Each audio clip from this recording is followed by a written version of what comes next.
तो हेलो दोस्तों, आपका स्वागत है हमारे आज के इस वीडियो में। दोस्तों आज की वीडियो पार्ट नंबर 2 वीडियो होगी, क्योंकि पार्ट नंबर 1 हमने स्टार्ट किया था क्लास 11 फिजिक्स के चैप्टर नंबर 3 सरल रेखा में गति। क्योंकि आपको पता है फिजिक्स का क्रैक कोर्स हमने आपके लिए स्टार्ट किया है, जिसमें फिजिक्स में 100 आउट ऑफ 100 लाने का हमने आपसे वादा किया है। इसलिए हम आपको back to back videos provide करें फिजिक्स के हर एक चैप्टर का। और ये चैप्टर थोड़ा बड़ा है, इसलिए इसके पार्ट में वीडियो आ रहे हैं। और ये पार्ट नंबर 2 है, जिसमें दोस्तों हम पढ़ेंगे ग्राफ के बारे में।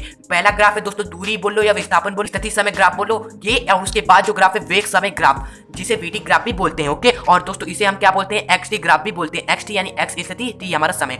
तो इन दोनों ग्राफ को अच्छे से पढ़ेंगे। तो इन सभी ग्राफ को पढ़ाने के बाद हम आपको न्यूमेरिकल्स भी कई सारे कराएंगे, जो आपके एग्जाम में दोस्तों बन सकते हैं। और कुछ न्यूमेरिकल्स ऐसे भी हैं जो पूछे गए हैं ग्राफ से संबंधित। ओके, तो वीडियो को लास्ट तक जरूर देखिएगा। इस वीडियो में ये पूरे ग्राफ से संबंधित जितने भी कॉन्सेप्ट है दोस्तों क्लियर हो जाएंगे। तो चलिए बिना आपका समय बर्बाद किए अपने आज के इस वीडियो को स्टार्ट करते हैं।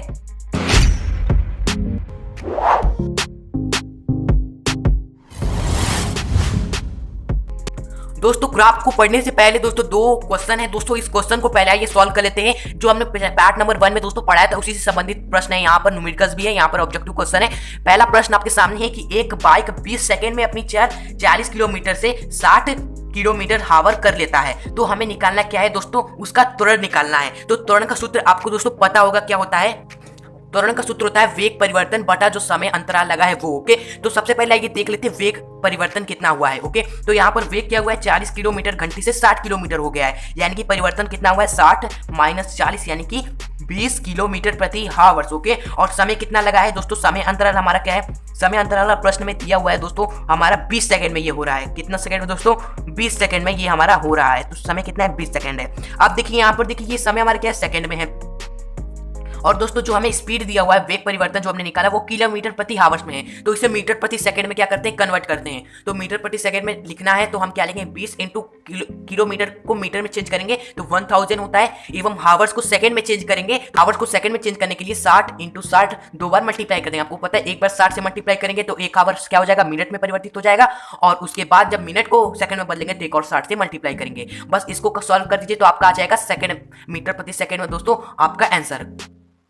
मीटर प्रति सेकंड में आपकी स्पीड आ जाएगी। तो क्या निकल कर आएगा दोस्तों, यहां से हमारा 5/9 मीटर प्रति सेकंड आपका निकल कर आएगा स्पीड। ओके, तो अब हम यहाँ पर रख के त्वरण निकाल सकते हैं। वेग परिवर्तन है 5/9 इंटू में दोस्तों हमारा समय अंतराल हमारा कितना है, 20 सेकंड है। तो समय अंतराल बटे में, तो बटे में 20 सेकंड हो गया। ओके, तो यहाँ पर इसको सॉल्व कर दीजिए, क्या हो जाएगा, 5/9 टू जा 180। ओके, तो ये आपका मीटर प्रति सेकंड स्क्वायर क्या हो जाएगा, त्वरण निकल कर आ जाएगा। तो ये हो जाएगा आपका दोस्तों आंसर। अब आइए दोस्तों सेकंड क्वेश्चन देखते हैं। ऑब्जेक्टिव है, ऑब्जेक्टिव एमसीक्यू है दोस्तों। प्रश्न है कि एक कण की स्थिति x 8t² + 3t है, जहां पर t हमारा क्या है, सेकंड है। तो t बराबर 0 से t बराबर 2 सेकंड तक हमें निकालना है कण का औसत वेग। तो पिछले वीडियो में हमने आपको बताया था औसत वेग बराबर क्या होता है, कुल विस्थापन बटे कुल समय होता है। तो हमें पहले निकालना पड़ेगा कुल विस्थापन क्या कितना है, और फिर कुल समय निकालना होगा। तो यहाँ पर समय में साफ साफ दिया है t बराबर 0 से 2 सेकंड तक। अब 0 से 2 सेकंड का मतलब क्या है, समय कितना लग रहा है दोस्तों, कुल समय 2 सेकंड लग रहा है। ओके, अब दोस्तों हम निकालेंगे विस्थापन। तो विस्थापन या स्थिति दोनों एक ही बात है। तो विस्थापन बराबर हमें सिंपली दिया हुआ है, एक t के रूप में हमें दिया हुआ है स्थिति या विस्थापन 8t² + 3t। तो हमने t तो हमने निकाला है ना, समय कुल क्या निकाला है, 2 सेकंड। तो विस्थापन हम नहीं निकालेंगे, t का मान रख देंगे यहाँ पर 8 × 2 का स्क्वायर प्लस 3 × 2। बस इसको यहाँ पर करेंगे तो 8 × 2 का स्क्वायर 4 प्लस 3 दूनी हमारा 6, 8 × 32 6 कितना हुआ दोस्तों, हम आपका आएगा 38 आ जाएगा। तो 38 आ गया विस्थापन, समय हमारा 2 सेकंड कुल। तो हमारा दोस्तों औसत वेग क्या हो जाएगा दोस्तों, औसत कुल विस्थापन बटा कुल समय। तो विस्थापन हमारा 38, समय हमें लगा 2 सेकंड का। तो कितना आया दोस्तों, औसत वेग हमारा 90 मीटर प्रति सेकंड। तो ऑप्शन नंबर दोस्तों यहाँ पर चौथा है हमारा, 90 मीटर प्रति सेकंड हो जाएगा आपका आंसर। तो दोस्तों ये दो न्यूमेरिकल्स हमने आपको करा दी। तो दोस्तों अब आइए स्टार्ट करते हैं ग्राफों के सभी प्रकार को अच्छे से बढ़िया से एक करके सभी न्यूमेरिकल्स के साथ प्रैक्टिस करने के साथ साथ हम दोस्तों पढ़ना स्टार्ट करेंगे। पहला दोस्तों हमने आपको बताया स्थिति समय ग्राफ या विस्थापन समय ग्राफ या दूरी समय ग्राफ भी कह सकते हो। बस आपको फर्क पता होना चाहिए कि दूरी एवं विस्थापन में अंतर क्या होता है, जो हमने पहले वीडियो में आपको बता रखा था। तो आइए स्टार्ट करते हैं स्थिति समय ग्राफ। स्थिति समय ग्राफ क्या होता है, स्थिति एवं समय के बीच संबंध बताने वाले ग्राफ को हम स्थिति समय ग्राफ कहते हैं। जिसमें दोस्तों हमारे स्थिति हमारा क्या होता है, हमेशा y अक्ष पे होता है और समय हमारा x अक्ष पर होता है। समय हमारा हमेशा दोस्तों x अक्ष पर ही होगा, x अक्ष पर ही अंकित होगा। और दोस्तों ये हमेशा ट्रू होता है और ये फैक्ट एक तरह से आप याद है कि समय हमेशा x अक्ष पर ही डिनोट किया जाता है, x अक्ष। आइए दोस्तों इसमें क्या क्या होते हैं, इसमें किस तरह के ग्राफ बनते हैं, आइए हम आपको वो पहले बता देते हैं। तो स्थिति समय ग्राफ में मान लीजिए पहला ग्राफ इस तरह का बनता है। ये कब होता है, जब एक समान गति करता है कोई पिंड, तब उसके लिए जो xt ग्राफ होता है वो इस तरह हमारा क्या होता है, एक सीधे तिरछा रेखा होता है, बिल्कुल स्ट्रेट सीधा तिरछा रेखा होता है। तो आप सोचोगे कि ये कैसे आपने बता दिया कि ये तिरछा रेखा होगा। आप दोस्तों एक समान गति सबसे पहले आपको पता होनी चाहिए क्या होता है, जो पहले वीडियो में मैंने आपको बताया था।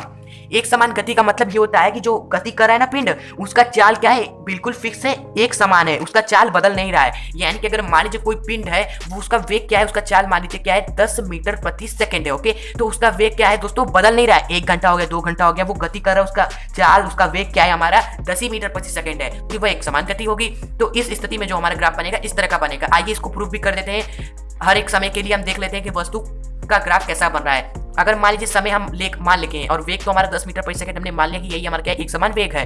ओके, और समय मान लीजिए 0 सेकंड पे, जब समय क्या है हमारा 0 है, तो वस्तु की स्थिति यानी कि x कहां पर होगा, x कौन से बिंदु पर होगा। ओके, तो आपको एक सूत्र पता होना चाहिए कि v बराबर x/t होता है, जहां पर x स्थिति, दूरी, विस्थापन कुछ हो सकता है और बटे में समय। तो हमें वेग पता है, समय हम मान ले रहे हैं, तो x समय निकालना है, तो x बराबर क्या हो जाएगा, vt हो जाएगा। तो यहाँ पर v हमारा 10 है, समय हमारा क्या है 0 है, तो 10 × 0 यानी कि 0, यानी कि 0 सेकंड में वस्तु हमारी कहाँ है, पिंड कहाँ है, 0 पर ही है। ओके, अब जब हम समय ले लेते हैं 1 सेकंड, तो यहाँ पर 1 सेकंड के लिए हमारा x क्या हो जाएगा दोस्तों, यहाँ पर तो 10 × 0 था, तब 1 सेकंड लेंगे तो 10 × 1 होगा, यानी कि 10 मीटर का होगा उसका स्थिति। तो यहाँ पर 10 मीटर का लगाया, 1 सेकंड पे हमारा क्या है, यहाँ पर वस्तु क्या है 10 मीटर पे। बात दोस्तों देखते हैं, जब हमारा समय क्या है 2 सेकंड है, तो 10 × 2 होगा हमारा उसकी स्थिति, तो 10 × 2 यानी कि 20 मीटर। तो 2 सेकंड पे उसकी स्थिति क्या है दोस्तों, इस तरह जाएंगे। अब यहाँ पर 20 मीटर, तो यहाँ पे 2 सेकंड ये अंकित करेगा और ये 20 मीटर। तो यहाँ पर इसी तरह 3 सेकंड लेंगे, तो आपका क्या होगा, बिंदु बिल्कुल ये जो स्थिति बनेगा, निर्देशांक आप बनाएंगे, तो उस निर्देशांक हमारा क्या होगा, एक सीधी रेखा पर ही बनेगा। यहाँ पर 3 सेकंड में यहाँ पर देखेंगे कि वो 30 मीटर की स्थिति पर जाएगा, तो यहाँ पर बिंदु बनेगा। जब इन सभी बिंदु निर्देशांकों को आप मिलाएंगे तो एक तिरछी रेखा मिलेगी, और यही आपका क्या होगा दोस्तों, एक समान गति के लिए पिंड का ग्राफ होगा।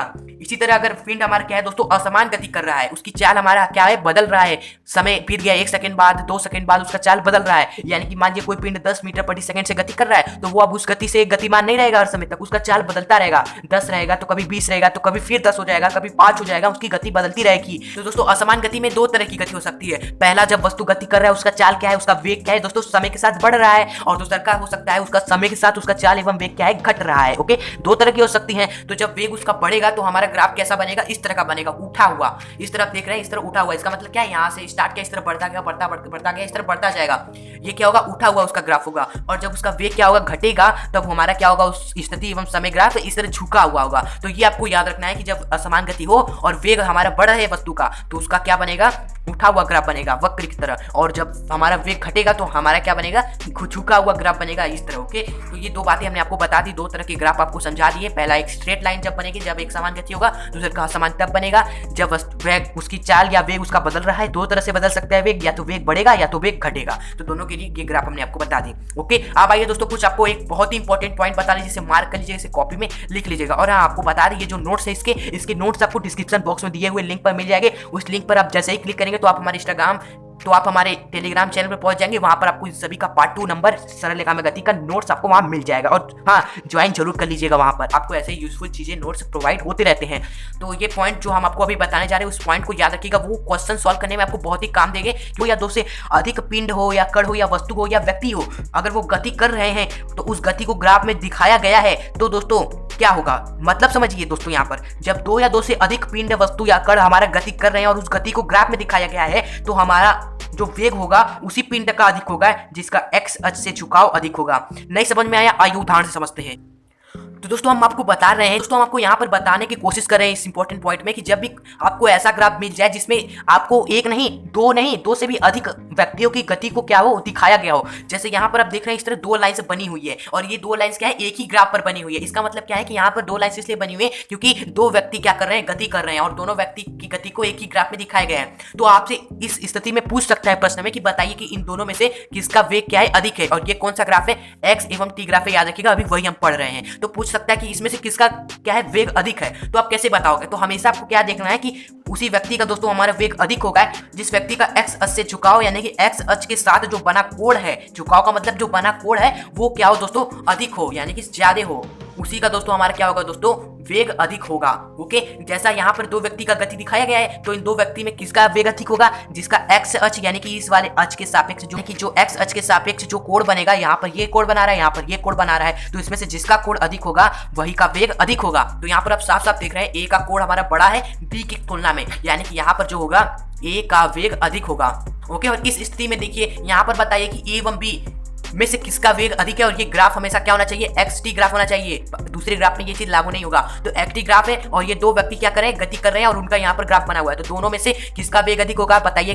तो यहाँ पर आप देखिए कोड दोनों का, यहाँ पर b का कोड देखेंगे तो यहाँ पर ये x अक्ष के सापेक्ष ये कोड बना रहा है, a का देखेंगे तो a का कोड ये है। ओके, तो अब देख कर बता सकते हैं कि b का जो कोड है वह a के कोड से बड़ा है, यानी कि x अक्ष से b का झुकाव a से ज्यादा है। तो यहाँ पर b का जो होगा दोस्तों वेग वो क्या होगा, अधिक होगा। तो इस तरह आपको बताना है दोस्तों। xt ग्राफ में दो या दो से अधिक व्यक्ति अगर गति कर रहे हो और वो दिखाया गया हो तो उसमें जिसका भी वेग अधिक होगा, किसका वेग अधिक होगा, जिसका हमारा x अक्ष से झुकाव या x अक्ष के साथ बना हुआ कोण ज्यादा होगा। तो ये आशा है दोस्तों आपको समझ में आ गया होगा। तो आइए दोस्तों अब हम करने वाले हैं इस टॉपिक से, इस ग्राफ से संबंधित जो भी खतरनाक मजेदार जो भी क्वेश्चन दोस्तों बन सकते हैं और पूछे गए हैं उस सवालों को करने जा रहे हैं। तो आप ध्यान से देखिएगा कि यहाँ से यहीं पर आप सीखेंगे कैसे ग्राफ वाले प्रश्नों को सॉल्व किया जाता है। आपके सामने है प्रश्न ग्राफ से संबंधित कि एक प्रश्न है दोस्तों आपके सामने कि एक व्यक्ति की संपूर्ण गति को इस xt ग्राफ में दर्शाया गया है, औसत चाल क्या होगा ये हमें बताना है। जो व्यक्ति गति कर रहा है उसके गति को यहाँ पर दिखाया गया हुआ है, हमसे पूछा है औसत चाल। ओके, तो औसत चाल का फॉर्मूला सबसे पहले आपको लिखना चाहिए कि औसत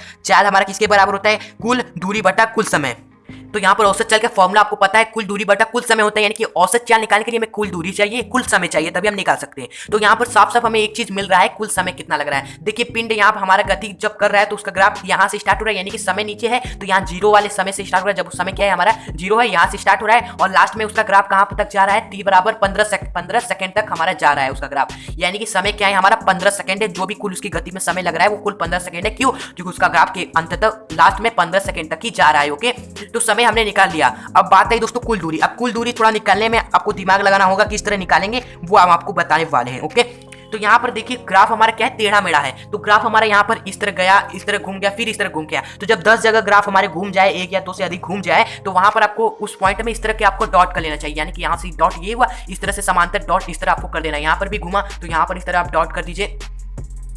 ओके दोस्तों, फिर उसके बाद दोस्तों जहां जहां पर भी मोड़ हो वहां वहां अलग अलग आपको दूरी निकाल लेनी है। जैसे पहले ए पर मुड़ा है, ए पर समय हमारा क्या था, 6 सेकंड था। तो सबसे पहले आपको दूरी निकाल लेनी है 0 से 6 सेकंड के बीच दूरी निकाल लेनी है। दोस्तों दूरी हमारा कहां पर दिखाया गया है, यहाँ पर इस वाले अक्ष में दिखाया हुआ है। जब 6 सेकंड हुआ तो व्यक्ति ने कितना दूरी की, 6 सेकंड पे व्यक्ति का दूरी क्या था, यहाँ पर दूरी दिखाएगा y अक्ष पे, यानी कि y अक्ष पे क्या दिख रहा है हमारा, जब हमने डॉट डॉट बनाया 6 सेकंड पर तो y अक्ष पे क्या था, 40 था। तो यानी कि 0 से 6 सेकंड के बीच उसने कितना दूरी तय किया दोस्तों, 40 तय किया। जब आप डॉट डॉट बनाएंगे तो आपको दूरी मिल जाएगा, 40 मीटर की दूरी तय की। ओके, और दोस्तों यहाँ पर देखेंगे जब यहाँ तक बी पर पहुंचा, बी तक हमारा क्या था, बिल्कुल स्ट्रेट लाइन था। तो अब स्ट्रेट लाइन का मतलब समझ रहे हैं, इसका स्थिति क्या है, समय के साथ बदल नहीं रहा है, वो विरामावस्था में है। 6 से लेकर 10 सेकंड के बीच में क्या है, वो 40 मीटर पे है, उससे बढ़ नहीं रहा है, उससे ज्यादा बढ़ नहीं रहा है, यानी कि उसका क्या है वहां पर विरामावस्था पे हो गया, 6 सेकंड के बाद विरामावस्था में हो गया है। इसलिए ये क्या है, बिल्कुल स्ट्रेट लाइन है, यानी कि 40 मीटर पे है जी, 6 से लेकर 10 सेकंड तक, और 6 सेकंड तक उसने 40 मीटर तय कर ली, फिर उसके बाद 10 सेकंड तक वो क्या है 40 मीटर पर है।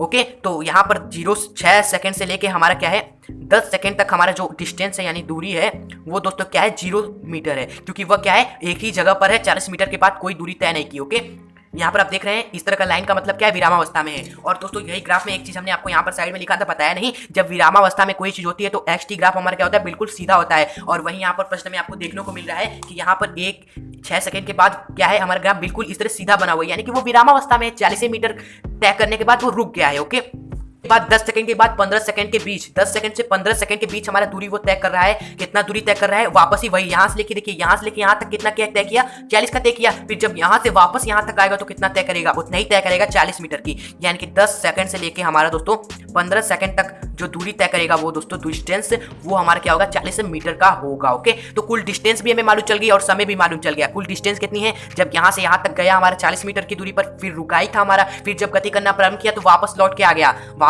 आ गया। हम तो दूरी निकाल रहे हैं दोस्तों, तो दूरी में तो सब कुछ ऐड होता है जितना तय किया, तो ये भी वापस आ रहा है तो वो भी डिस्टेंस कवर करेगा, पथ की लंबाई तो वो भी जुड़ेगा, तो वापस आने में भी कितना करेगा 40 से तय करेगा।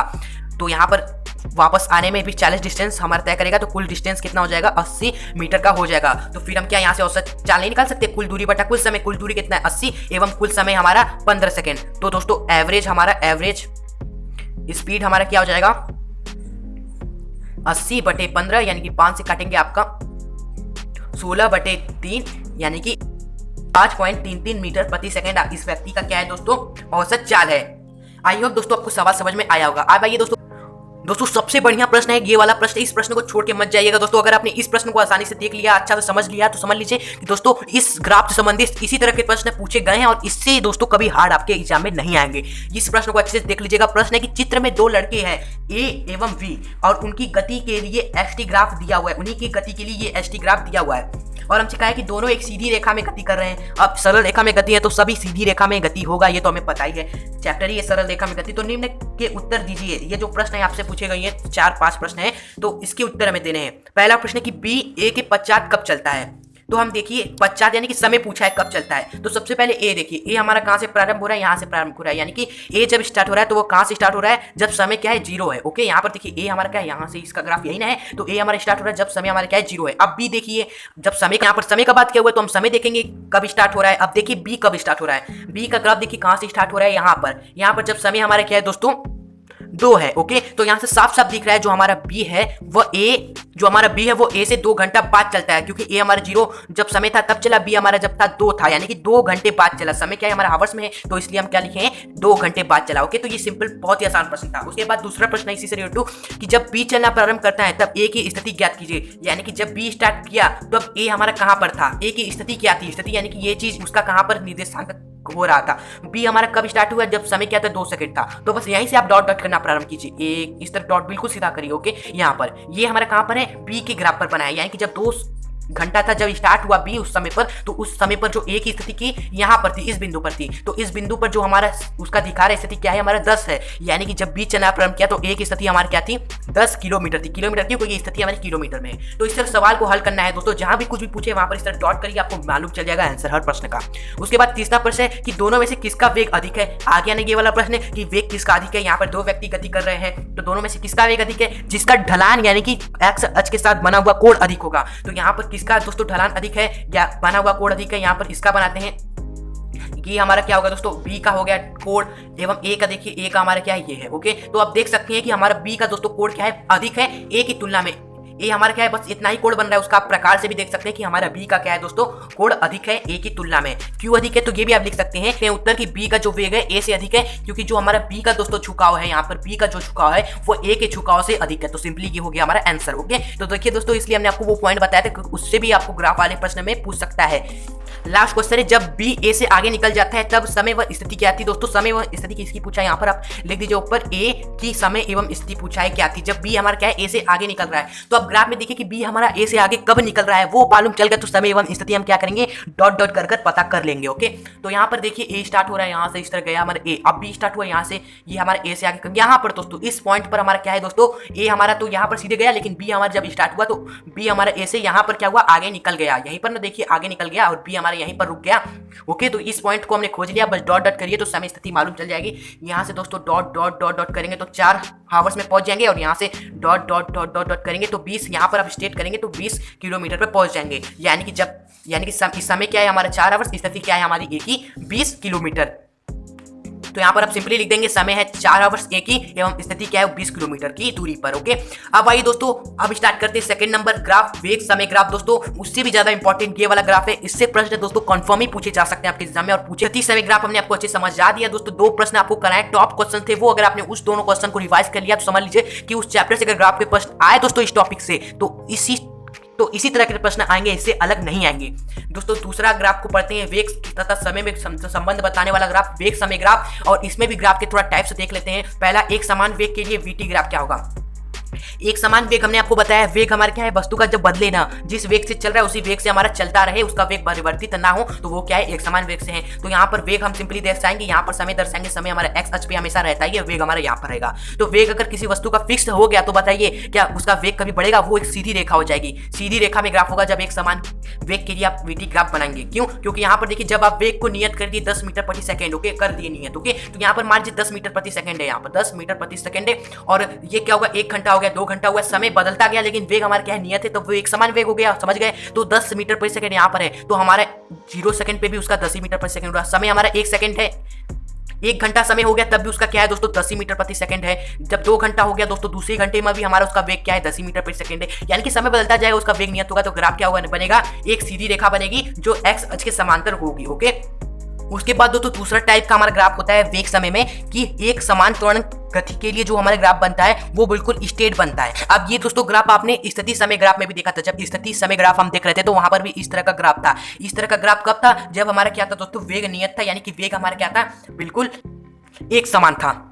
और वेग समय ग्राफ जब हम देखेंगे तो वहां पर इस तरह का ग्राफ कब बनेगा, जब त्वरण क्या होगा, एक समान होगा। समझ गए दोस्तों? अब आपको बता दें कि जो स्थिति, वेग एवं त्वरण ये आपस में एक तरह से रिलेटेड है दोस्तों, इनमें आपस में संबंध होता है ग्राफ में। जैसे कि आपने अभी देखा कि जब हम स्थिति को समय से भाग देते हैं तो हमें क्या मिलता है, वेग मिलता है। और जब वेग को हम समय से भाग देते हैं, यानी कि वेग यानी कि वेग परिवर्तन को समय से भाग देते हैं तो हमें त्वरण मिलता है। ओके, और इसी तरह ग्राफ में भी होता है कि जब ये वाला ग्राफ हमारा क्या होता है, एक समान वेग के लिए होता है। ये वाला ग्राफ स्थिति समय ग्राफ में एक समान वेग के लिए होता है, और यही वाला ग्राफ वेग समय ग्राफ में दोस्तों एक समान त्वरण के लिए होता है। एक बार और दोस्तों, जब स्थिति समय ग्राफ की बात होगी, यानी कि एस एवं टी की बात होगी, तो वहां पर इस स्ट्रेट तिरछी लाइन वाला ग्राफ किसके लिए होगा, स्थिति के बाद क्या है, वेग है, वेग एक समान होगा तब ये वाला ग्राफ होगा। ओके, जब हम बात करेंगे दोस्तों वीटी यानी कि वेग समय ग्राफ की, तो इसमें ये वाला ग्राफ किसके लिए होगा, वेग के बाद क्या है, त्वरण है, एक समान त्वरण के लिए होगा। तो दोस्तों ये तीनों चीज आपस में संबंधित होते हैं। दूसरा क्या है, पहले से प्राप्त होता है, और दोस्तों तीसरा दूसरे से प्राप्त होता है। अब दोस्तों जिस तरह हमने स्थिति समय ग्राफ में आपको कुछ पॉइंट बताए थे, पहला पॉइंट बताया था वेग किसका अधिक है ये निकालने का। अब वेग समय ग्राफ में भी आपको 2 पॉइंट हम बताएंगे, इसमें दोनों पॉइंट आपके लिए काम करेंगे, और ये 2 पॉइंट समझ लीजिए आपके लिए गोल्डन सिद्ध होगा। आपने इस दोनों पॉइंट को पढ़ लिया, वेग समय ग्राफ में जो भी प्रश्न बनते हैं उसमें ये दोनों पॉइंट से रिलेटेड क्वेश्चन जरूर पूछे जाते हैं। तो पहला पॉइंट बहुत ही इंपॉर्टेंट है दोस्तों, इसको जरूर लिख लीजिएगा, नोट्स आपको मिल जाएगा नीचे डिस्क्रिप्शन बॉक्स में लिंक पे। ओके, तो क्लिक करके जरूर आप डाउनलोड करके आप नोट कर लीजिएगा। पहला पॉइंट है कि वेग समय ग्राफ का क्षेत्रफल दूरी बताता है। बिल्कुल सिंपल सी बात है, वेग समय ग्राफ आपको दिया हुआ है, उस ग्राफ का आप क्षेत्रफल निकाल लीजिए, और वही क्षेत्रफल आप जो निकल कर आएगा वो आपका सिंपल दूरी होगा। यानी कि जब भी वेग समय ग्राफ में आपसे पूछे कि दूरी बताओ, जो पिंड गतिमान है उसका ग्राफ है वेग समय ग्राफ ये आपके सामने, उसमें बताओ कि जो व्यक्ति है वो कितना दूरी तय कर रहा है, तो आप उसका क्या निकाल लेंगे, क्षेत्रफल निकालेंगे, तो वो दूरी हो जाएगा। लेकिन आप सोच रहे होंगे कि वेग समय ग्राफ में अगर हमसे आपसे पूछ दिया जाए कि विस्थापन क्या होगा ये बताइए, तो हम तो क्या करेंगे, बस वही क्षेत्रफल ही दूरी हो जाएगा। नहीं दोस्तों, विस्थापन के लिए भी ये चीज सत्य है, लेकिन यहाँ पर थोड़ा एक ट्विस्ट है कि जब भी आपसे विस्थापन पूछे तो आप क्षेत्रफल निकाले, लेकिन ऊपर की ओर तथा अगर नीचे की ओर ग्राफ है तो उसका क्षेत्रफल क्या होगा, विस्थापन के लिए घटता है। दूरी के लिए तो हमेशा जुड़ेगा ग्राफ का पूरा क्षेत्रफल, लेकिन विस्थापन के लिए केवल ऊपर वाले ग्राफ का ही क्षेत्रफल जुड़ता है, नीचे वाले ग्राफ के क्षेत्रफल विस्थापन के लिए घटता है। अब आप सोच रहे हो कि ग्राफ में ऊपर ये नीचे क्या है, आप बता रहे हो जुड़ेगा घटेगा विस्थापन में। ओके, तो आइए समझाते हैं। ग्राफ का ऊपर वाला हिस्सा क्या है, जब ग्राफ हमारा क्या है, ऊपर की तरफ बने, एक्स अक्ष के ऊपर बने, जैसे ये ग्राफ आपको बनाकर दिखा रही है, ये क्या है हमारा दोस्तों, एक्स अक्ष के ऊपर का ग्राफ है। अब जब नीचे का ग्राफ तब क्या होगा, नीचे यानी कि एक्स अक्ष के नीचे जब ग्राफ हमारा इस तरह क्या है बना है, तो ये हमारा ग्राफ क्या है, नीचे है। यानी कि जब आप विस्थापन निकालें तो इस नीचे वाले ग्राफ का क्षेत्रफल आप क्या करेंगे, हमेशा घटा दें, और बाकी ऊपर वाले ग्राफ का क्षेत्रफल आपका विस्थापन में जुड़ेगा। और बाकी जब आप दूरी निकालें तो दूरी में तो दोनों जुड़ेंगे, ये तो आपको पता ही है, दूरी में तो सब चीज जुड़ता है, लेकिन विस्थापन में कुछ घटता भी है। घटता क्या है, जब ग्राफ आपका नीचे जाए और उस नीचे वाले ग्राफ का क्षेत्रफल क्या है, आपका विस्थापन में से घटेगा जब भी आप विस्थापन निकालेंगे, बाकी ऊपर वाले का क्षेत्रफल आपका जुड़ेगा ग्राफ का।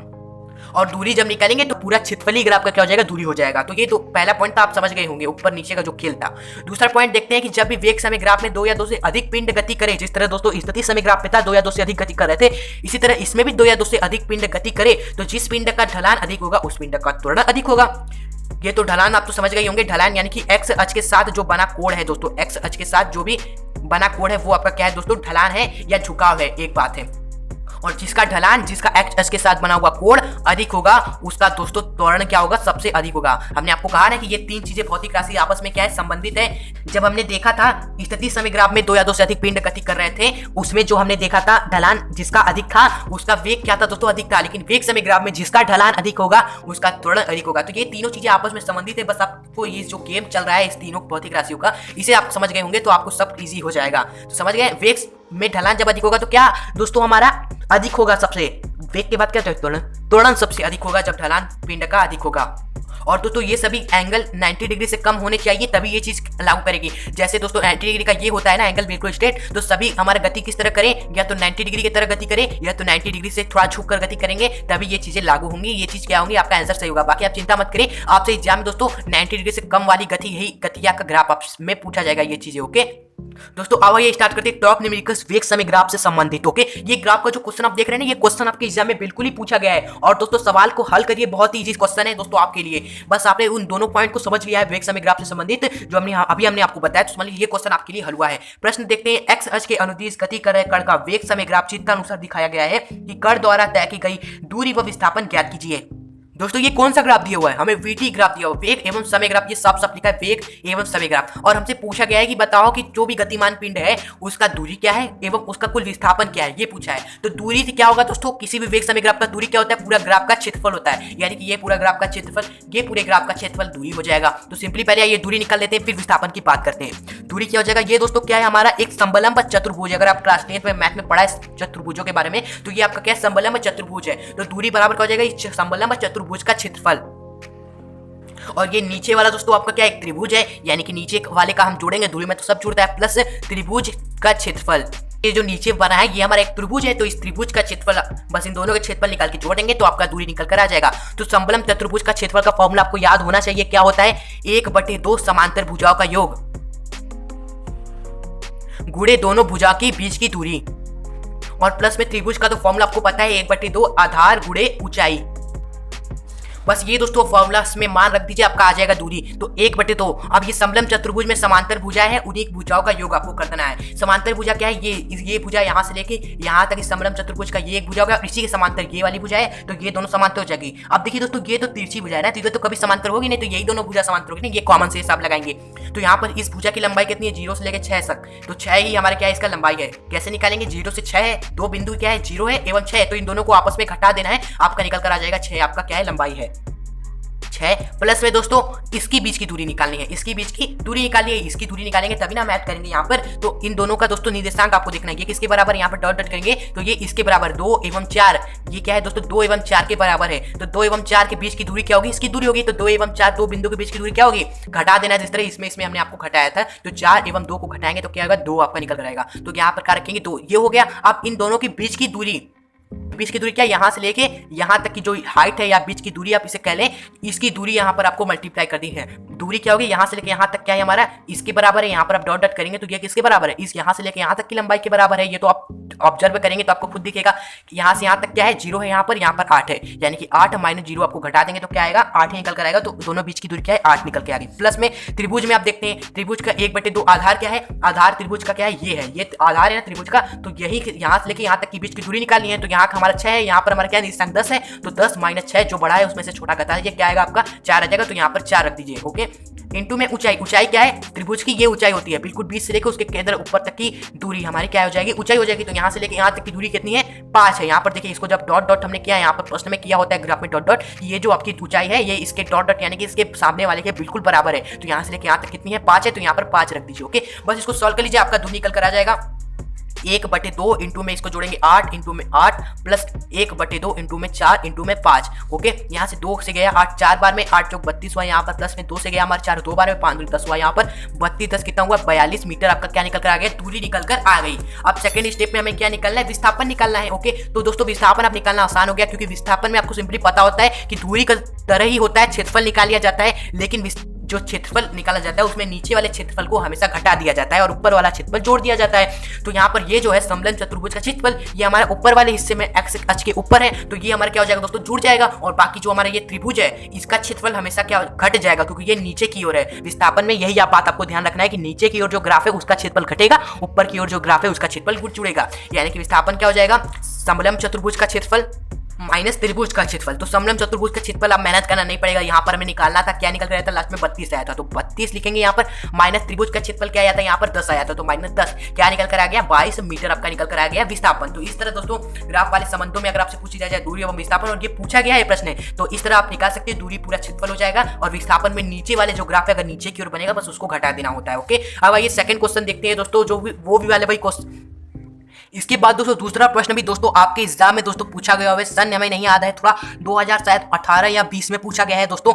ये प्रश्न आपके सामने है कि निम्न चित्र में प्रदर्शित वेग समय ग्राफ से ज्ञात कीजिए। यानी कि ये जो चित्र है इस वेग समय ग्राफ से हमें ये चीजें जो पूछी गई हैं पॉइंट बनाकर ये हमें निकालना है। तो सबसे पहले दोस्तों वेग समय ग्राफ में पूछा गया है कि 0 से लेके 10 सेकेंड का औसत त्वरण निकालना है। औसत त्वरण, त्वरण बराबर क्या है दोस्तों, त्वरण का सूत्र सबसे पहले आपको लिख देना चाहिए, वेग परिवर्तन बटा समय होता है। तो यहाँ पर समय तो हमें दिया है 0 से लेकर 10 तक, यानी कि 0 से 10 तक का मतलब क्या होता है, 10 - 0 समय अंतराल क्या है, 10 ही सेकंड है। ओके, तो यहाँ पर समय तो हमारा 10 ही है, तो बटे में समय हमारा 10 सेकंड आ जाएगा। बचा क्या हमें निकालना है, वेग परिवर्तन क्या हुआ है 0 से लेकर 10 सेकंड के बीच, यानी कि इसी में हमें निकालना है वेग क्या था। ओके, तो वेग हमारा कहाँ पर दिखा रहा है, ये वेग समय ग्राफ है, तो वेग हमारा क्या दिखा रहा है, वाई अक्ष पर दिखा रहा है। तो जब 10 सेकंड था वेग वस्तु का, तो उसका वेग क्या था, इस तरह डॉट डॉट करेंगे तो वेग समय ग्राफ पर आपको यहाँ पर दिख जाएगा 2। यहाँ पर डॉट डॉट पहले ही किया है प्रश्न में, तो आपके लिए तो और इजी हो गया, यानी 10 सेकंड जब था वस्तु समय क्या था, उसका 10 सेकंड था, तो उसका वेग क्या था, इस तरह डॉट डॉट डॉट वाई अक्ष में 2 सेकंड था। वेग हमारा क्या है, वाई अक्ष में है ना, तो 2 सेकंड इसका वेग है। तो यहाँ पर आप रखेंगे तो आपको निकल कर आ जाएगा, डिवाइड करेंगे 0.2 मीटर प्रति सेकंड स्क्वायर, आपका क्या निकल कर आ गया, औसत त्वरण निकल कर आ गया।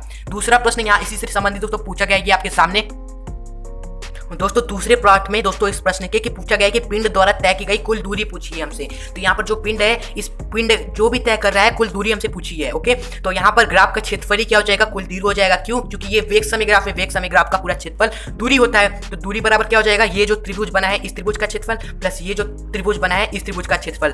त्रिभुज, तो इन दोनों त्रिभुज को नाम देते हैं, ये क्या है, ओ मान लेते हैं, ये ABC त्रिभुज है और ये हमारा क्या है, CDE त्रिभुज है, तभी हम नाम देके लिखेंगे। तो दूरी बराबर क्या हो जाएगा, सिंपली हमारा त्रिभुज ABC का क्षेत्रफल प्लस त्रिभुज CDE का क्षेत्रफल, CDE का क्षेत्रफल, बस इसका क्षेत्रफल निकाल कर आप जोड़ देंगे तो आपका निकल कर आ जाएगा दूरी। तो त्रिभुज ABC का क्षेत्रफल सिंपली क्या होगा, 1/2 गुणे आधार, आधार क्या है दोस्तों, O एवं आधार क्या है दोस्तों, A एवं C है, गुणे AC, और गुणे ऊंचाई हमारा क्या है दोस्तों, ये है ऊंचाई। आप देखिए यहाँ से यहाँ तक की ऊंचाई क्या है, 2 है, तो 2 आप सिंपली यहाँ पर लिख दीजिए। देख रहे हैं ना, यहाँ से लेके यहाँ तक की ऊंचाई हमारी क्या है, h हमारा क्या है, सिंपली बराबर है यहाँ से लेके यहाँ तक यानी 2 के। ओके, प्लस में 1/2 CDE का क्षेत्रफल हमारा क्या होगा, 1/2 इंटू आधार क्या है इसका, C एवं E है, आधार क्या है इंटू C एवं E, गुणे इसकी भी ऊंचाई दोस्तों यहाँ पर आप देखेंगे 2 ही है, क्योंकि यहाँ से यहाँ तक की ऊंचाई या दूरी आप देखेंगे सिंपली डॉट डॉट करेंगे तो यहाँ पर 2 यहाँ पर भी है, तो दोनों 2 ही होगा। ओके, तो इंटू 2, इस तरह आप कॉमन सेंस लगाएंगे, थोड़ा यूज करेंगे तो आपको सब कुछ मिल जाएगा। 1/2 AC, आप AC का लंबाई निकालना है, यहाँ पर A एवं C के बीच की दूरी, यहाँ पर निर्देशांक है 0, यहाँ पर निर्देशांक है 20, इन दोनों को आपस में घटा देंगे, बड़ा में से छोटा, 20 में से 0 क्या निकल गया है, 20 निकल कर आया, तो रखेंगे यहाँ पर 20 इंटू 2 प्लस में यहाँ पर 1/2 इंटू C एवं E, यहाँ पर निर्देशांक है, इसके बीच की दूरी निकालनी है, तो यहाँ पर निर्देशांक है, यहाँ पर जो मान है वो हमारा क्या है 20, यहाँ पर जो मान है 40, तो 40 बड़ा है उसमें से 20 घटा देंगे, क्या निकल कर आएगा, 20 निकल कर आएगा। बस यहीं पे C क्या रख देंगे, 20 रख देंगे इंटू 2। ओके, बस इसको सॉल्व कीजिए, 2 से 2 गया, यहाँ पर 2 से 2 गया, यहाँ पर भी 20, यहाँ पर भी 20, सिंपली क्या हुआ, 20 क्या हो गया, 40 मीटर हो गया हमारा कुल विस्थापन जो भी पिंड तय कर रहा है इस ग्राफ में। ओके, तो इस तरह दोस्तों क्वेश्चन को यूं ही आप सॉल्व करेंगे। बस आपको जो पॉइंट अभी आपको बताया, 2 पॉइंट वेग समय ग्राफ से संबंधित, उन पॉइंट अगर आपको याद है तो अभी भी समय है, डिस्क्रिप्शन बॉक्स में दिए गए लिंक पर जाकर क्लिक करिए, नोट्स है, नोट्स को राइट करिए अपनी कॉपी में। जितने भी इंपॉर्टेंट क्वेश्चन थे ग्राफ के संबंधी, जो भी इंपॉर्टेंट पॉइंट थे वो हमने आपको बता दिए। दोस्तों ग्राफ संबंधी जो भी आपका डाउट है कमेंट बॉक्स में पूछ सकते हैं, हम आपका रिप्लाई देने की कोशिश करेंगे।